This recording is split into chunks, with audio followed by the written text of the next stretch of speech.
President Anderson, members of the faculty, Board of Trustees, distinguished guests, my old colleague, Senator Bob Byrd, who has earned his degree through many years of attending Knight Law School, while I am earning mine in the next 30 minutes, distinguished guests, ladies and gentlemen. It is with great pride that I participate in this ceremony of the American University, sponsored by the Methodist Church, founded by Bishop John Fletcher Hurst, and first opened by President Woodrow Wilson in 1914. This is a young and growing university, but it has already fulfilled Bishop Hurst's enlightened hope for the study of history and public affairs in a city devoted to the making of history and to the conduct of the public's business. By sponsoring this institution of higher learning for all who wish to learn, whatever their color or their creed, the Methodists of this area and the nation deserve the nation's thanks. And I commend all those who are today graduating. Professor Woodrow Wilson once said that every man sent out from a university should be a man of his nation as well as a man of his time.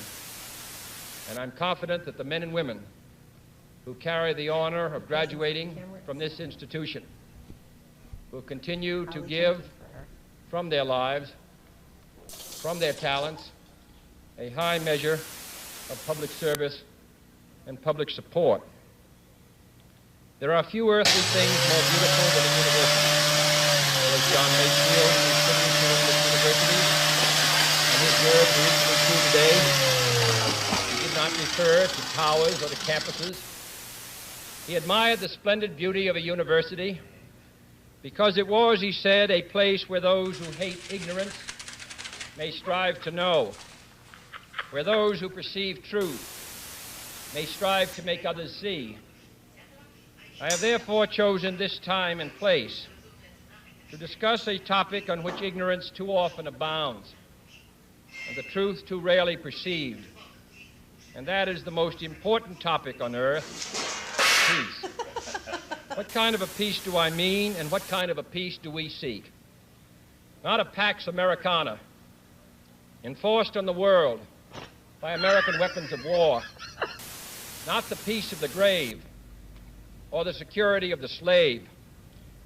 I am talking about genuine peace, the kind of peace that makes life on earth worth living, the kind that enables men and nations to grow and to hope and build a better life for their children. Not merely peace for Americans, but peace for all men and women. Not merely peace in our time, but peace in all time. I speak of peace because of the new face of war. Total war makes no sense in an age where great powers can maintain large and relatively invulnerable nuclear forces and refuse to surrender without resort to those forces. It makes no sense in an age where a single nuclear weapon contains almost 10 times the explosive force delivered by all the Allied air forces in the Second World War. It makes no sense in an age when the deadly poisons produced by a nuclear exchange would be carried by wind and water and soil and seed to the far corners of the globe and to generations yet unborn. Today, the expenditure of billions of dollars every year on weapons acquired for the purpose of making sure we never need them is essential to the keeping of peace. But surely the acquisition of such idle stockpiles, which can only destroy and never create, is not the only, much less the most efficient, means of assuring peace. I speak of peace, therefore, as the necessary, rational end of rational men. I realize the pursuit of peace is not as dramatic as the pursuit of war, and frequently the words of the pursuers fall on deaf ears, but we have no more urgent task. Some say that it is useless to speak of peace, or world law, or world disarmament, and that it will be useless until the leaders of the Soviet Union adopt a more enlightened attitude. I hope they do. I believe we can help them do it. But I also believe that we must re-examine our own attitudes as individuals and as a nation. For our attitude is as essential as theirs.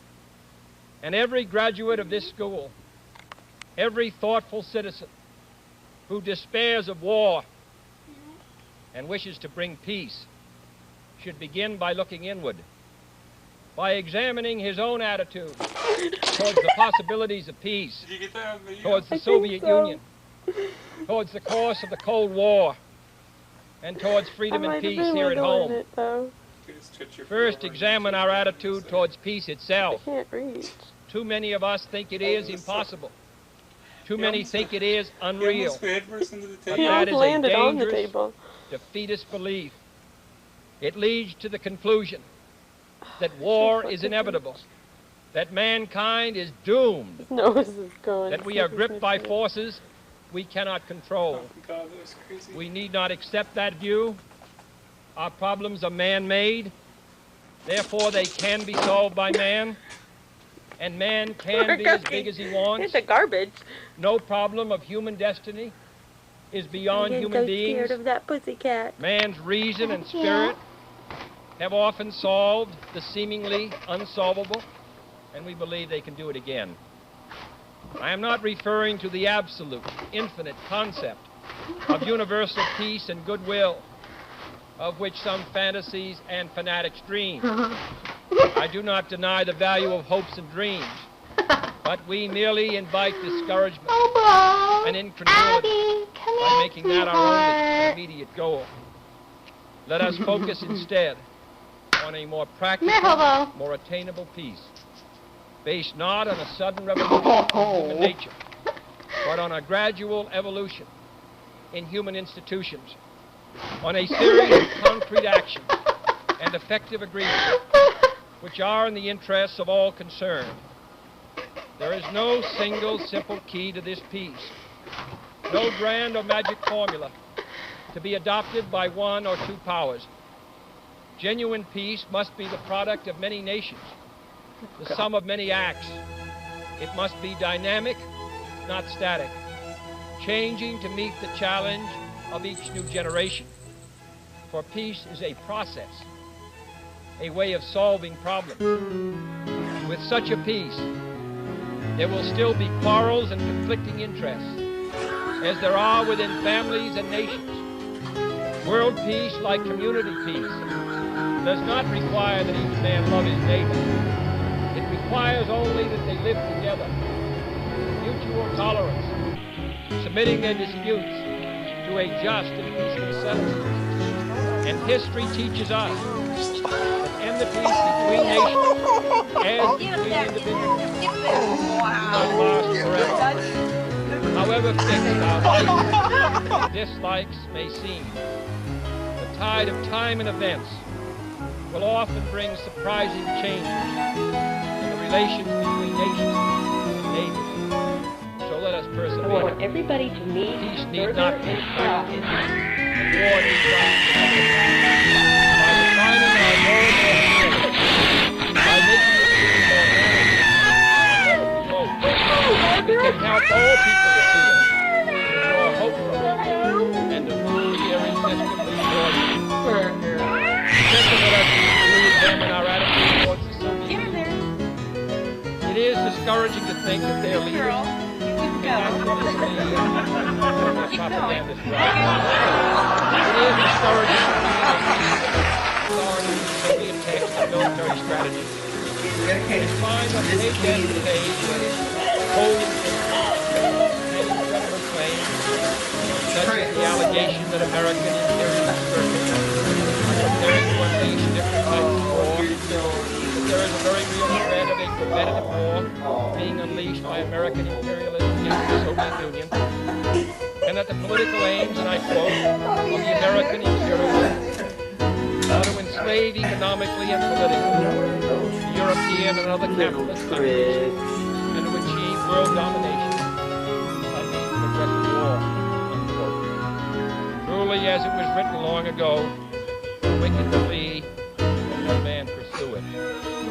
Yet it is sad to read these Soviet statements, to realize the extent of the gulf.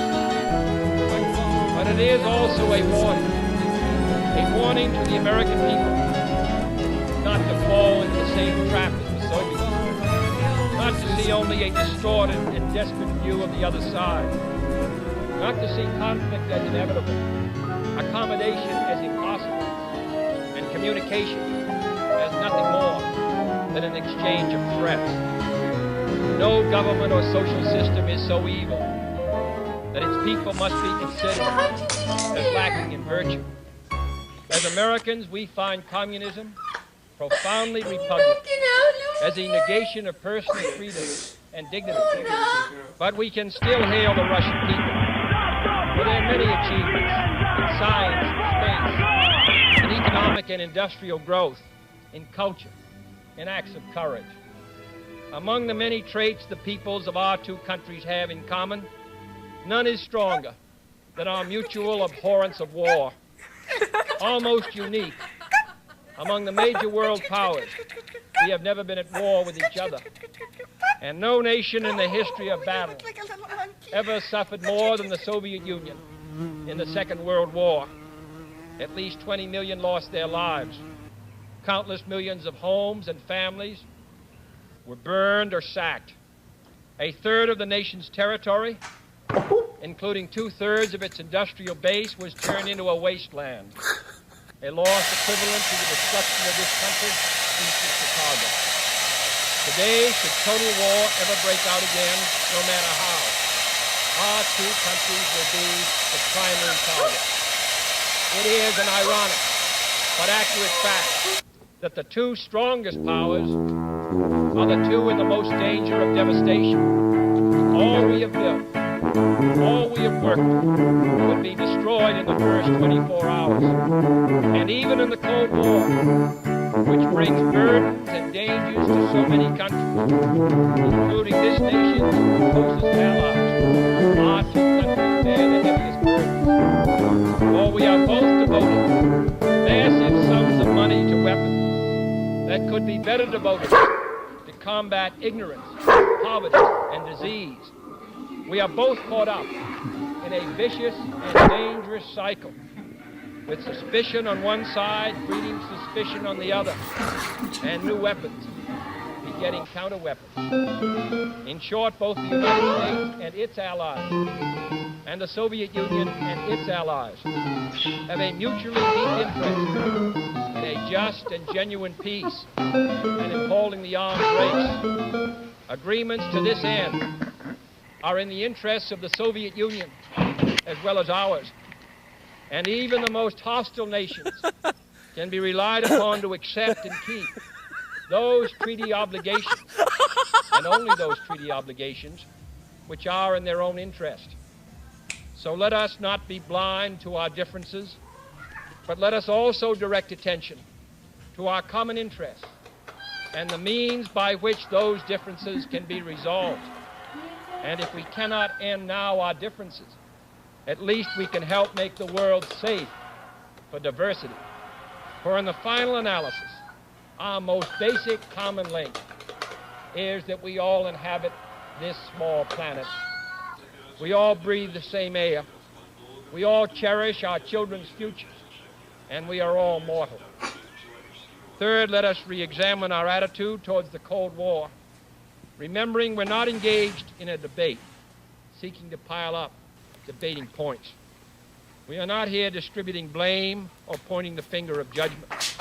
We must deal with the world as it is, and not as it might have been, had the history of the last 18 years been different.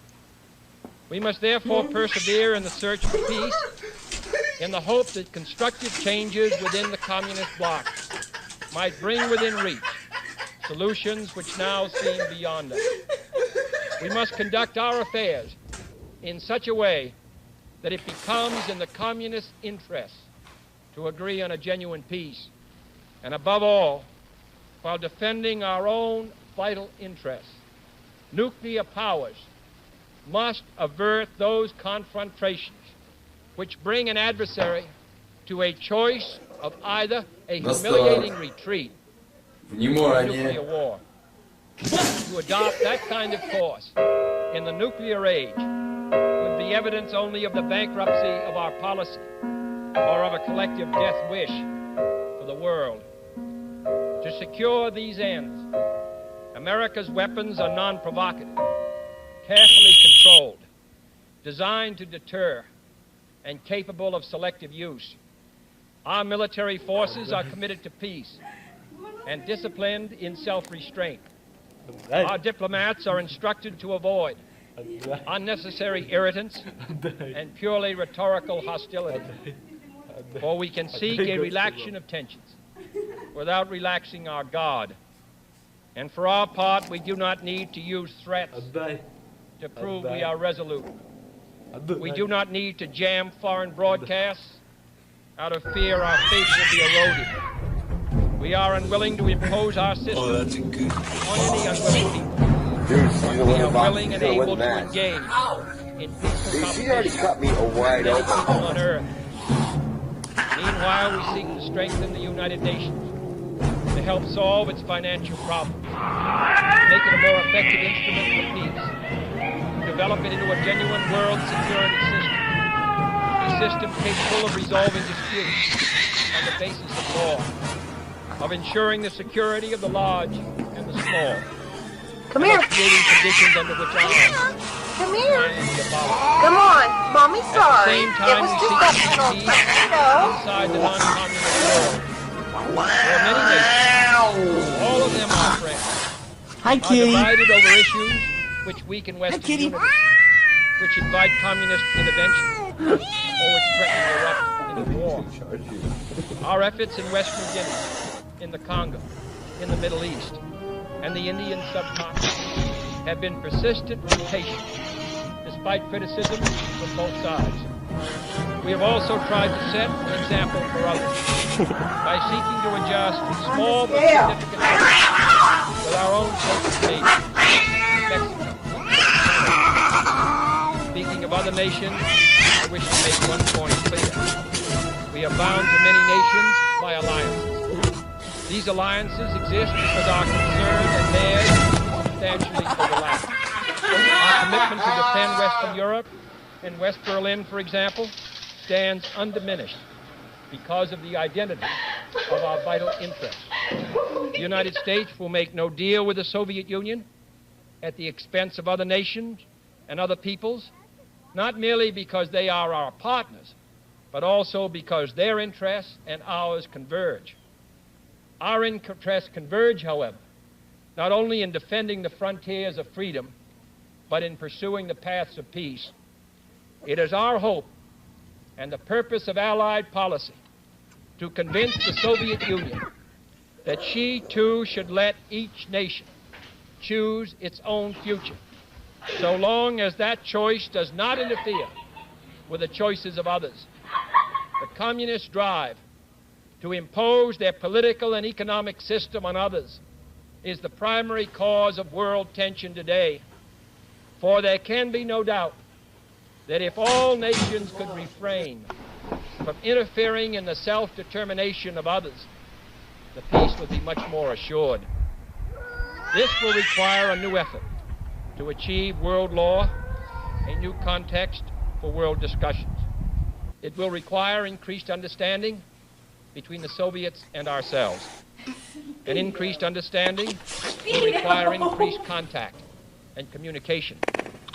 One step in this direction is the proposed arrangement for a direct line between Moscow and Washington to avoid on each side the dangerous delays, misunderstanding, and misreadings of others' actions that might occur at a time of crisis. We have also been talking in Geneva about our first step measures of arms control, designed to limit the intensity of the arms race and reduce the risk of accidental war. Our primary long-range interest in Geneva, however, the general and complete disarmament, designed to take place by stages, permitting parallel political developments to build the new institutions of peace, which would take the place of arms. The pursuit of disarmament has been an effort of this government since the 1920s. It has been urgently sought by the past three administrations. And however dim the prospects are today, we intend to continue this effort, to continue it in order that all countries, including our own, can better grasp what the problems and the possibilities of disarmament are. The only major area of these negotiations where the end is in sight, yet where a fresh start is badly needed, is in a treaty to outlaw nuclear tests. The conclusion of such a treaty, so near and yet so far, would check the spiraling arms race in one of its most dangerous areas. It would place the nuclear powers in a position to deal more effectively with one of the greatest hazards which man faces in 1963, the further spread of nuclear arms. It would increase our security. It would decrease the prospects of war. Surely this goal is sufficiently important to require our steady pursuit, yielding neither to the temptation to give up the whole effort, nor the temptation to give up our insistence on vital and responsible safeguards. I'm taking this opportunity, therefore, to announce two important decisions in this regard. First, Chairman Khrushchev, Prime Minister Macmillan, and I have agreed that high-level discussions will shortly begin in Moscow, looking towards early agreement on a comprehensive test ban treaty. Our hope must be tempered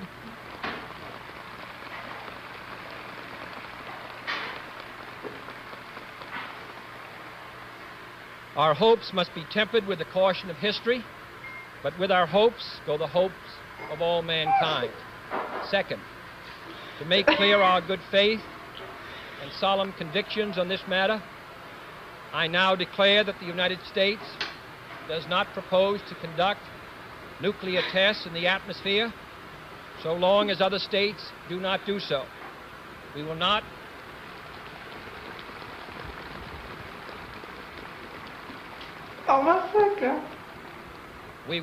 be the first to resume. Such a declaration is no substitute for a formal binding treaty, but I hope it will help us achieve one. Nor would such a treaty be a substitute for disarmament, but I hope it will help us achieve it. Finally, my fellow Americans, let us examine our attitude towards peace and freedom here at home. The quality and spirit of our own society must justify and support our efforts abroad. We must show it in the dedication of our own lives.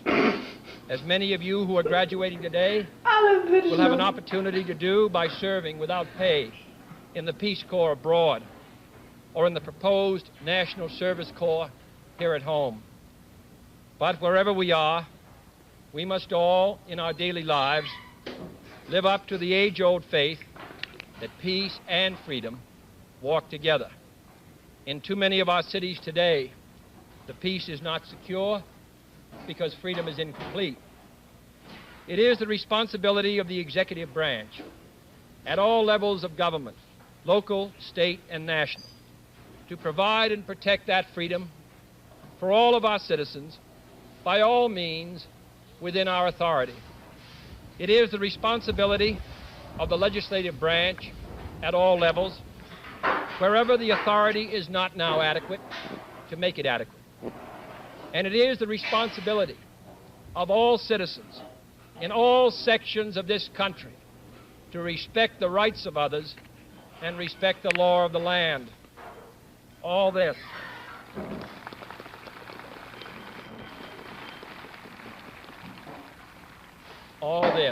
is not unrelated to world peace. When a man's way please the Lord, the scriptures tell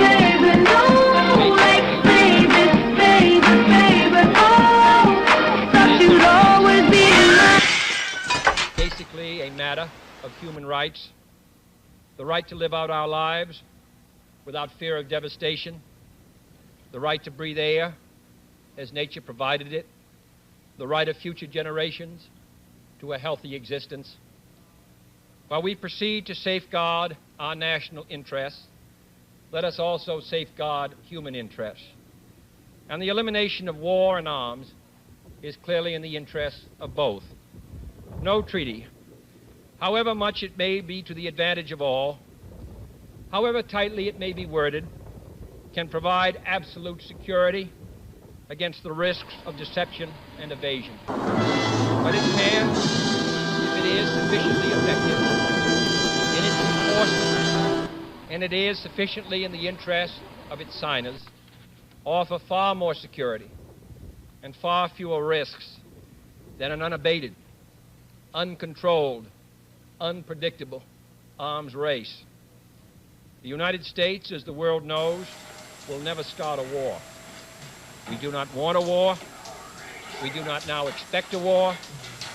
This generation of Americans has already had enough, more than enough, of war and hate and oppression.